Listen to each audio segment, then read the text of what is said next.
Sexto ano, boa tarde, tudo bem com vocês? Professor Fernando aqui, cumprindo promessa, um pouquinho atrasado, eu admito, mas cumprindo promessa, de enviar para vocês um vídeo de revisão do conteúdo para nossa avaliação bimestral, certo? Gente boa, é o seguinte, iremos trabalhar de categorias do espaço geográfico até produção cartográfica, então se preparem, este aqui vai ser um vídeo meio longo, tá? Mas eu prometo para vocês que vai ser um bate-papo bem tranquilo sobre o que nós estamos conversando desde o mês de abril até o nosso último encontro essa semana, aliás, há 2 dias. Há 2 dias, hoje é dia 7 de junho. Moçadinha, seguinte, primeira coisa que a gente precisa recuperar para esse nosso bate-papo, essa nossa revisão, é lembrar das categorias do espaço geográfico, tá? Essas categorias do espaço geográfico, aliás, o espaço geográfico como um todo, ela diz respeito à relação entre lugares, certo? Uma coisa não existe de maneira isolada da outra. Uma vida não existe de forma isolada da outra. E o mesmo vale para a geografia quando a gente está discutindo sobre lugares. Vamos ver se vocês se lembram. Lá no primeiro bimestre, eu lembro da gente ter discutido sobre a relevância do lugar. O lugar, para ser chamado de lugar, ele tem que ter algum significado. Lembra aqueles exemplos que eu trouxe para vocês da casa da gente? A minha casa significa muito para mim, por exemplo, aqui é o meu escritório, tá um pouco bagunçado, mas é o meu escritório, aqui tem os meus livros, o meu computador, a minha mesa, as minhas canetas, anotações, o meu globinho, etc, tal. Que é completamente diferente da relação que eu tenho com a casa de vocês, com o quarto de vocês, com a vida de vocês. Então, primeira categoria no espaço geográfico, lugar. Lugar tem que ter significado, ele tem que ter importância, ele tem que ter relevância, ele tem que existir de forma que eu compreenda como sendo importante, certo? Agora, outra forma de a gente avaliar lugar, para além desse significado pessoal que nós trazemos, é onde são realizadas as diversas atividades. Por exemplo, a escola é um lugar onde nós convivemos, onde nós aprendemos, onde nós trocamos. Uma fábrica é o lugar de onde vem alguma coisa que nós queremos, ou que nós desejamos, ou que nós consumimos, ou que nós compramos. Por exemplo, esta minha caneta foi feita numa fábrica, da mesma forma que este meu grampeador foi feito igualmente numa fábrica. Essa fábrica depende de outros lugares para funcionar. Por exemplo, ela depende do lugar onde se gera energia elétrica para manter a luz acesa, como esta aqui acima da minha cabeça. Ela também precisa de um lugar de onde vêm as matérias-primas para que seja feito aquele objeto. Por exemplo, a minha caneta é feita de metal, tem algumas partes de plástico, tem a tinta.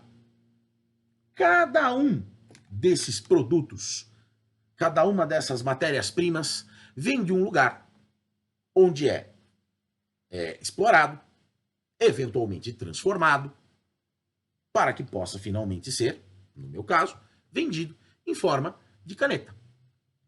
Caderno. Caderno vem de uma área em que haja madeira. Sabemos que papel é feito de madeira, portanto, pode vir de uma área de florestamento, um lugar onde existem árvores, que vão ser cortadas, processadas e depois transformadas em papel, que podem virar os nossos livros, os nossos cadernos e assim por diante, certo? Claro, cada lugar no mundo tem a sua importância na escala. Escala global, grandona, envolve o mundo todo. A escala local, que é pequenininha, que envolve a vida da gente. Nós conversamos sobre isso em sala de aula. Falamos sobre Copa do Mundo, por exemplo, evento de escala global. Falamos sobre aniversários, evento de escala local. Lembra? Global, grandão, local pequenininho. Beleza? Agora, o que acontece, gente boa, é que é o seguinte, nós somos fruto nós, a nossa sociedade, somos fruto do tempo, somos fruto da história, somos fruto do desenvolvimento da tecnologia, somos fruto do desenvolvimento da ciência e assim por diante. Ora, lembro de termos conversado também em sala sobre o seguinte: olha só, a distância que a gente percorre, por exemplo, entre a nossa casa e a escola, demora tempos diferentes, graças aos equipamentos que nós usamos para vencer essa distância. Como assim, professor? Se você sai a pé de casa e vai para a escola, você vai demorar um determinado tempo. Se você for de bicicleta, você vai demorar um determinado tempo. Se for de skate, se for de patins, não sei se vocês andam de patins. Se você for de carro, se você for de moto. Percebam, a distância entre a minha casa, ou a nossa casa, a casa de vocês, e a escola é a mesma. Tantos quilômetros ou tantos metros. Agora, a velocidade e o tempo que nós gastamos para vencer essa distância, ela está diretamente ligada à nossa evolução enquanto ciência e principalmente tecnologia, no caso dos meios de transporte. Como assim, professor? Ora, o carro não surge junto com a humanidade. O motor a combustão, o motor que move o carro da gente, a moto da gente, ele foi inventado há mais ou menos uns 200 anos. Ou seja, 200 anos atrás, a forma mais rápida de vencer distâncias em terra seria, por exemplo, montado numa charrete ou a cavalo. Percebam, 200 anos depois da charrete, da carroça, do cavalo, da carruagem ou da corrida, nós temos, por exemplo, o automóvel.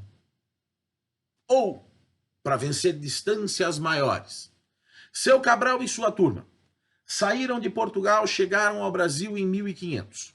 Demoraram praticamente 2 meses para chegar. De caravela. Hoje, é possível eu pegar um avião esta noite, no Aeroporto Internacional de Guarulhos, em São Paulo, chegar ao Aeroporto Internacional de Lisboa em 8 horas. Portugal saiu do lugar? O Brasil saiu do lugar? Não. O que nós ganhamos, graças à ciência e graças aos avanços tecnológicos, nós ganhamos velocidade. E disso, senhoras e senhores, a gente não pode esquecer. A geografia muda. O estudo da geografia, a percepção humana da geografia muda conforme a ciência evolui, conforme a tecnologia evolui, conforme nós vamos superando as dificuldades do espaço geográfico, como o relevo, como a própria distância propriamente dita, através da nossa capacidade de inovar. Percebe? Bom, outra categoria do espaço geográfico é a tal da região. É um pedaço de um território, de um lugar. Região, vocês já estão carecas de saber, é um recorte, um pedacinho de um determinado lugar com uma determinada característica que eu considero importante. Variável. Eu escolho uma variável e delimito uma região. Quer ver um exemplo simples? Aqui atrás de mim, vocês estão vendo a paisagem dos meus livros. Se eu tiver que delimitar aonde ficam as regiões amarelas aqui atrás de mim, vocês vão ver este livro aqui de cima e aquela garrafa ali atrás. A paisagem não mudou. A variável, a característica que eu escolhi é a cor amarelo. Aqui e ali. Perceberam? Região é a coisa mais simples que tem, gente. Região é pedaço do território em que eu escolho uma característica cujo nome é variável para delimitar um espaço e assim conhecê-lo melhor. Simples, né? Coisa básica. Eu falo para vocês. Vocês gostam, e eu sei que eu gosto porque eu também curto essa história de discutir região. Outro elemento, outro elemento básico da geografia é o tal do território. Território é uma área delimitada em que, naquele espaço, vale uma regra, vale uma lei, ou várias leis, ou várias regras, em que existe uma organização que o diferencia do seu vizinho. Por exemplo, território brasileiro, o Brasil, nosso glorioso Brasilzão. 8 milhões e meio de quilômetros quadrados. Seu povo, suas tradições, seu idioma, seu dinheiro, sua moeda, suas leis, e que valem aqui. O território é uma porção delimitada do espaço em que se estabelece uma relação de poder, ou seja, regra. Território de um país. Percebem? Olha as categorias de análise da geografia. Mais uma. Território. Bueno, a parte disso, o último, que vocês tenho certeza que se lembram, mas é lá do começo, a paisagem. Tudo aquilo que os olhos tocam. Tudo aquilo que nós conseguimos perceber com as nossas sensações e que nós podemos interagir. Tudo isso junto à interação do ser humano, do homem, com a natureza, tem como resultado o espaço geográfico, essa ciência tão bonita que eu gosto tanto e que espero que vocês gostem também e que estejam curtindo ao longo dessa nossa jornada. Bom, a geografia produz coisas.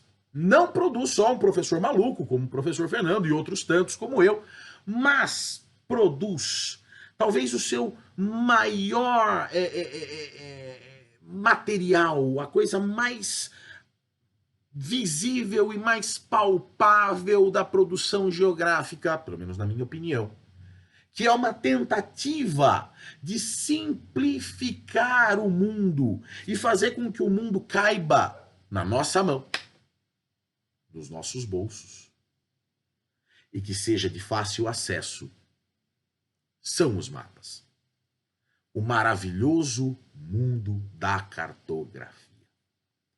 Ora, mas para que serve um mapa? Gente, um mapa serve para muitas coisas. Um mapa serve para localizar. Um mapa serve para identificar. Um mapa serve para quantificar. Um mapa serve para a gente poder encurtar distâncias sem sair do lugar. Um mapa serve para que a gente se encontre num lugar que nunca esteve. Para que a gente saiba.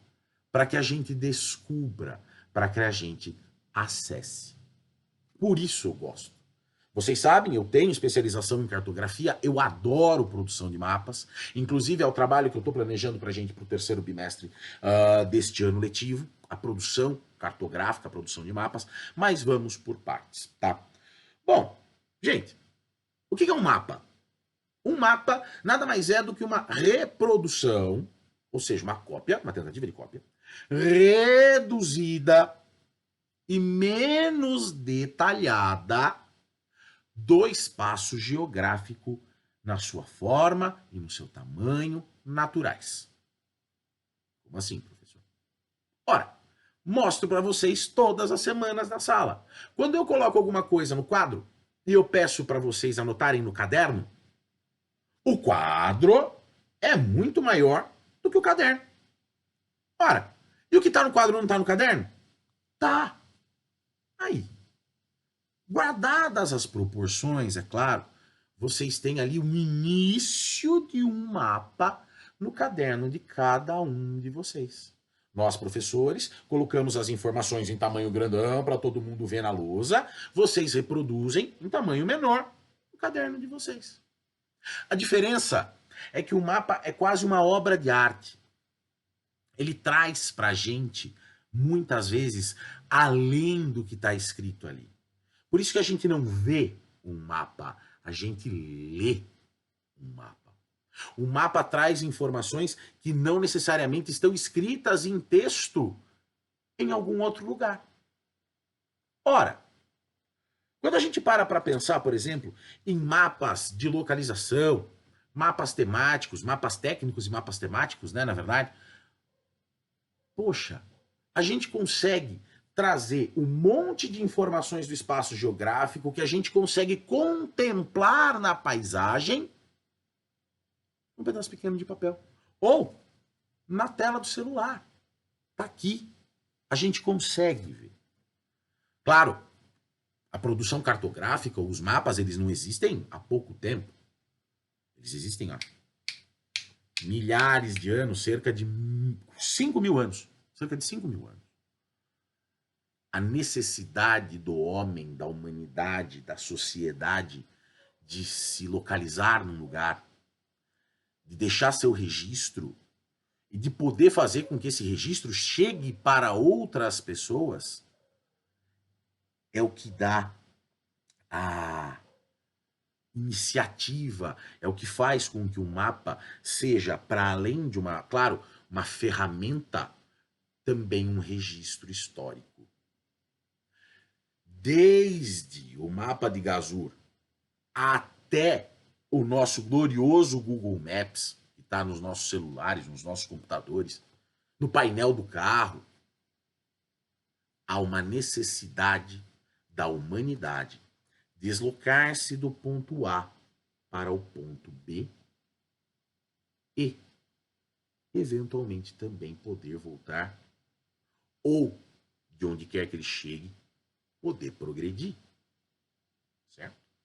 Nada melhor do que a gente chegar num lugar novo sem estar completamente perdido. Ou, quero ir na casa do meu amigo almoçar, quero ir na casa da minha amiga tomar café. Manda a localização pelo celular, põe no carro e vamos embora. Claro, isso é um resultado extremamente novo, isso é um resultado recente da nossa tecnologia.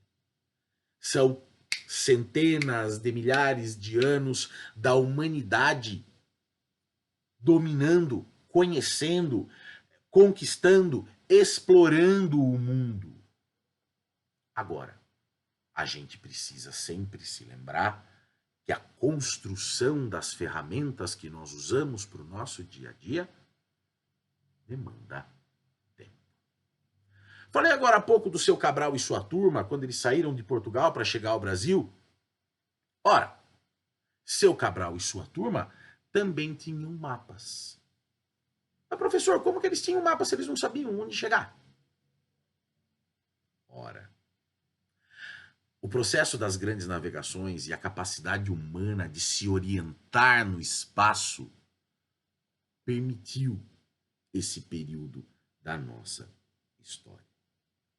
Claro, se a gente for pesquisar em qualquer lugar da internet, mapas muito antigos, vamos perceber que faltam algumas partes da Terra, vamos dizer assim. Olha, esse mapa aqui só tem Europa, nesse mapa só tem a África e a Europa, aqui só tem a Ásia, o mapa TO que eu mostrei para vocês em sala.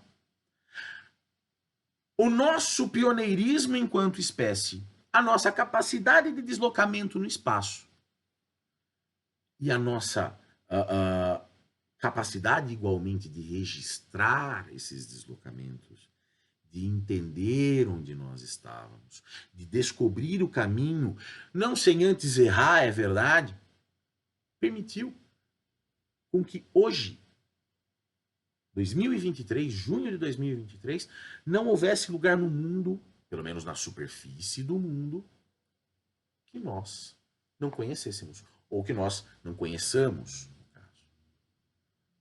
Ora, isso é um processo rápido? É claro que não.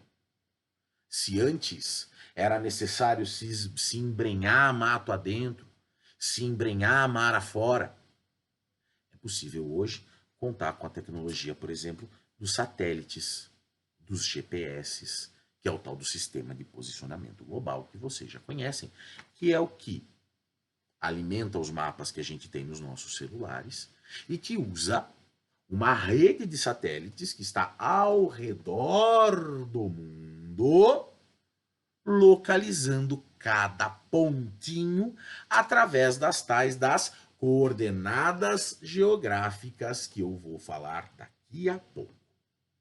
Bom, mas para a gente se orientar no espaço, a primeira coisa que a gente precisa é escolher ou ter um ponto de referência. No nosso caso, o nosso maior ponto de referência, o ponto de referência histórico, foi o Sol. Ora, o Sol ele nasce a leste e se põe a oeste. Nós sabemos que se nós esticarmos o nosso braço direito em direção ao Sol quando ele nasce, fizermos os dois braços abertos assim e olharmos para frente, nós estamos orientados para o norte. E atrás da gente está o sul. Ora, norte, sul, leste e oeste, os tais dos pontos cardeais. Lembra disso? Rosa dos ventos, aquilo que a gente tem lá na cartografia? Ora, isso é importante para a gente começar a entender como que nós nos organizamos no espaço e como é que nós nos localizamos no espaço. Vejam, gente, a diferença é que nós temos o norte geográfico e o norte magnético, o polo geográfico e o polo magnético. O polo geográfico, ele é matemático, ele é resultado de uma conta, ele fica lá no polo norte e é o encontro de todas as latitudes e longitudes, ou a norte ou a sul. Lembra que as longitudes são aqueles raios que fazem tipo uma grande mexerica no nosso planeta? É onde eles se encontram, lá no Polo Norte, lá no Polo Sul. As latitudes, aquelas que são paralelas ao Equador, quando chegam lá no Polo Norte ou no Polo Sul, chegam ao seu topo, aos seus 90 graus. Lembram disso? Se não se lembram, vou lembrá-los. Vou lembrá-los, senhoras e senhores. Vou lembrá-los. O negócio é o seguinte. Para que a gente tenha um sistema de coordenadas geográficas, nós precisamos de pontos que são resultado do cruzamento de linhas perpendiculares. Ou seja, se cruzam. Fazer um xizinho assim. Mas quais são essas? Primeiro, vamos começar com os paralelos? Nosso amigo Equador, aquela grande linha imaginária que corta o planeta Terra em hemisfério norte e hemisfério sul, que vai de 0 graus ali no glorioso Equador, na gloriosa linha do Equador, e que vai até 90 graus norte, no caso, para o Polo Norte, e 90 graus sul, no caso, para o Polo Sul. É como se a gente pegasse uma mortadela, um salame, e tirasse fatias. São os paralelos ou as latitudes. Esses paralelos e essas latitudes têm relação com a insolação, ou seja, a posição do Sol com relação ao planeta Terra. Lembra dos movimentos de rotação e translação? Ora, é através das latitudes que a gente vai definir, por exemplo, que aqui no hemisfério sul é inverno, no hemisfério norte é verão. Lembram disso? Recuperar as ideias, pessoalzinho. Enquanto os meridianos ou as longitudes são delimitadas pelo tal do meridiano de Greenwich. Bonito nome. Passa ali no meio da Inglaterra. São os gomos da mexerica. Cada paredinha, cada gomo da mexerica é um meridiano e outro meridiano. Meridiano, outro meridiano. Meridiano, outro meridiano. Lembra? Por que é importante a gente lembrar das longitudes? Por que é importante a gente lembrar dos meridianos? Porque se nós lembrarmos de longitudes e meridianos, a gente vai lembrar de fuso horário, que é um tema que a gente ainda precisa aprofundar um pouco mais, mas eu lembro de ter comentado com vocês. Bom, se as latitudes são fatias do planeta e as longitudes são gomos do planeta, ora, nós temos linhas e linhas que se cruzam. Exatamente como a gente fez lá na escola, no dia da aula de coordenada geográfica. Esse cruzamento de latitudes e longitudes é o que permite a gente se encontrar no espaço. Lembra?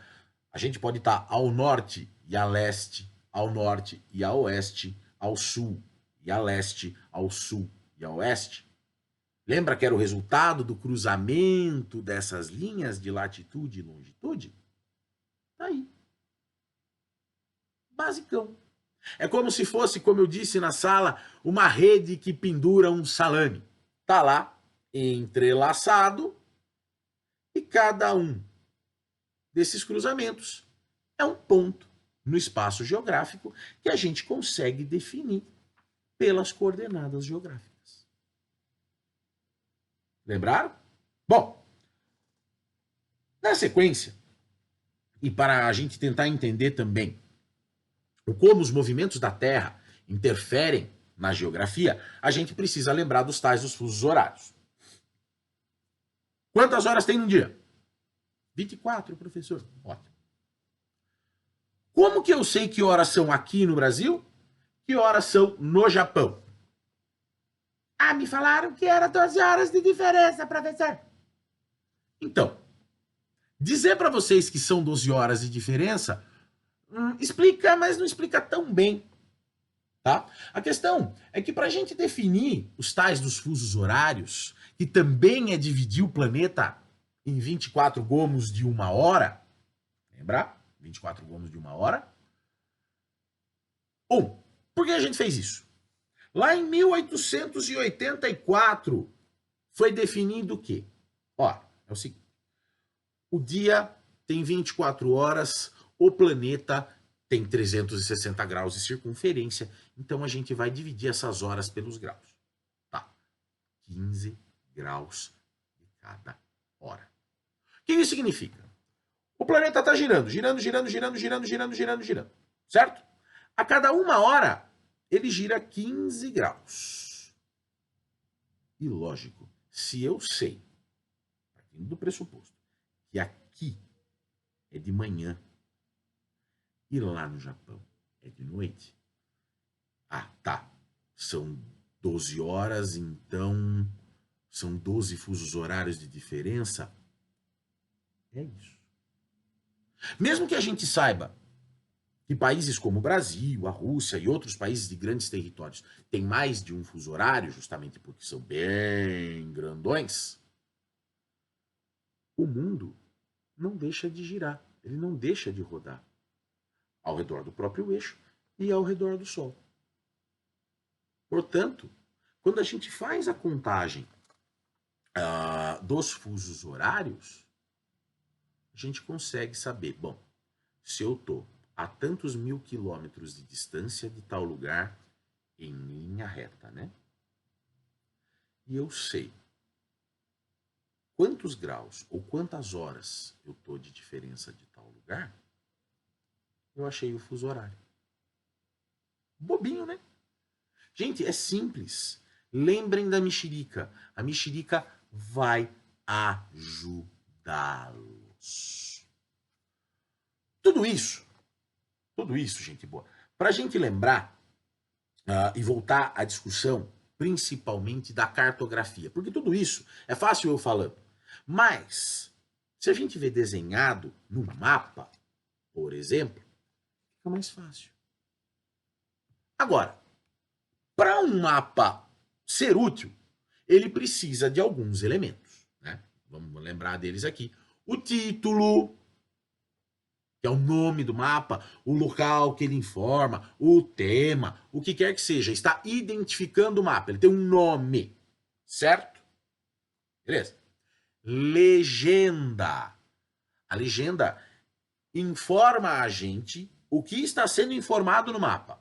Por exemplo, cidades, estradas, rios, igrejas, escolas, por que não? E essa legenda, ela é diferenciada, por exemplo, em cores, em desenhos. ela vai nos indicar o como a gente pode ler esse mapa. Certo? Também a gente vai ter a orientação. Nunca cheguei em lugar nenhum e só tenho uma bússola. No meu mapa tem uma rosa dos ventos ou uma seta norte. Eu vou colocar minha bússola do lado dessa seta norte e vou começar o meu processo de localização. Por fim, a gente vai ter a fonte do mapa. Eu não tirei da minha cabeça as informações que estão naquele mapa. Eu estudei, eu pesquisei e eu produzi o mapa. Eu sou responsável pelas informações que estão nele. E por fim, o último tema que eu ainda vou trabalhar com vocês é a escala. É o quanto aquele mapa está reduzido em relação ao mundo real. Certo? Se eu trago todas essas informações para vocês, eu consigo perfeitamente ler um mapa. Legal, né? Falei inicialmente de mapa técnico, mas eu posso falar de mapa temático também. Porque o mapa temático, ele é baseado naquilo que eu escolho estudar. Por exemplo, aqui na minha estante, se eu tiver que fazer um mapa da minha estante, eu quero fazer um mapa sobre concentração de globos terrestres na estante do professor Fernando. Ora, eu tenho o desenho da minha estante, aqui, não cabe tudo, mas tudo bem, e eu tenho uma área de concentração de globos. Viu? Eu vou destacar no meu mapa esse tema, que é globo, esse tema que é globo, que são os mais importantes, e acabou. É quando a gente coloca, é como se a gente pegasse um marca-texto e passasse num mapa, destacando a informação que eu quero, que eu considero mais importante. Entendem? Se ele tem um tema, ele tem uma justificativa. Ora, eu quero indicar onde ficam os globos na estante do professor Fernando. Ali e ali. Os livros deixaram de existir? Não. A estante deixou de existir? Não. Os outros cacarecos que eu tenho aqui deixaram de existir? Não. Eles estão ali. Mas o tema do meu mapa sobre a estante do professor Fernando são os globos que estão ali. Claro, existem outros tantos elementos que a gente pode colocar no mapa, pessoal. Vários, inúmeros. A questão é que o mapa, ele tem que ser funcional. Não adianta você abrir e parecer uma salada de fruta. A gente precisa ler o mapa, entender o mapa e localizar o que nós estamos procurando. Mapa da estante do professor Fernando, globo, globo. Mapa da cidade de Araçoiaba da Serra, a escola fica aqui, a minha casa fica aqui. Perceberam? Gente, ainda tem muita coisa que nós precisamos falar sobre cartografia e tal, mas eu disse para vocês e vou continuar dizendo, a gente vai trabalhar com calma e devagar, tá? Eu quero que vocês tenham a melhor e mais completa experiência possível da disciplina de geografia, porque ela não é fácil. Ela parece fácil porque a gente vive, mas tem alguns detalhes que se a gente não fica atento, acaba fazendo besteira. Coisa que eu não quero que os meus alunos façam, tá bom? Essas aqui são linhas gerais, tá, pessoal? Do que eu quero que vocês se lembrem para a avaliação de vocês. Eu vou postar a lista de exercícios, tá? Ela vai junto com esse vídeo. Também mando por mensagem para vocês, tá bom? Então, fiquem bonzinhos, promessa é dívida, está cumprido. Fiquem bem, bom fim de semana, bom descanso, bom feriado, estudem, façam a lista, a gente se vê na próxima aula, tá bom? Beijo pra vocês, tchau, tchau, falamos, valeu!